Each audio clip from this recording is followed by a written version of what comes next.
శ్రీ విష్ణు సహస్రనామ స్తోత్రం 85వ శ్లోకం. ఉద్భవ సుందర సుందో రత్ననాభస్సులోచనః అర్కో వాజసనశృంగి జయంత సర్వవిజయీ.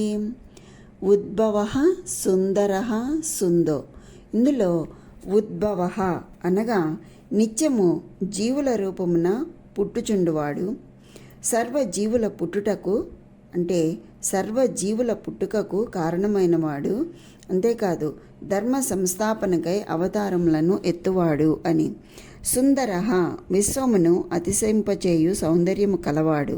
సుందహ అనగా దయచూపువాడు, దయాసాగరుడు, భక్తుల తాపమును తన దయతో చల్లబరుచువాడు అంటే కరుణామయుడు అని. రత్ననాభ అంటే రత్నము వలె శోభించు నాభి కలవాడు. సులోచన అనగా కృపారసము వెదజల్లు చక్కని కన్నులు కలవాడు, అంతేకాదు చక్కని జ్ఞాననేత్రము కలవాడు అని కూడా. అర్కహ అనగా పూజింపబడువాడు అంటే పూజింపబడు బ్రహ్మాదులచే పూజింపబడువాడు అని. సూర్య భగవానుల్లోని తేజోస్వరూపుడు అని. వాజసనహ అనగా జీవులకు ఆహారంనిచ్చి పోషించువాడు. శృంగి మత్స్యావతారమున శృంగము కలవాడు. జయంతః అనగా విజయకారకుడు, నిత్యము జయమును పొందువాడు.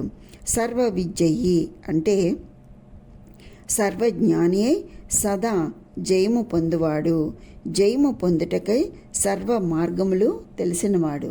అంతర్బాహ్య శత్రువులను జయించుటకై సర్వ మార్గములు తెలిసినవాడు, అంతేకాదు సర్వ విధులైన వారిని కూడా జయింపగల సామర్థ్యం కలవాడు అని.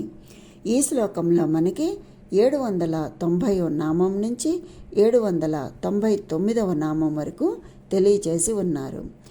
ఉద్భవ సుందర సుందో రత్ననాభస్సులోచనః అర్కో వాజసనశృంగి జయంత సర్వవిజయీ అనగా సర్వజీవులను ఉద్భవింపచేసి ఆహారమునిచ్చి పోషించువాడు మరియు తేజస్వరూపుడై నిత్యము విజయము పొందువాడు.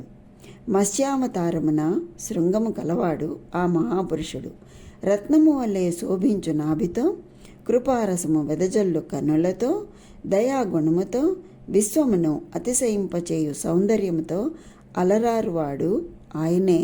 అట్టి ఆ పరమాత్మనకు ప్రణామములు అని. స్వస్తి.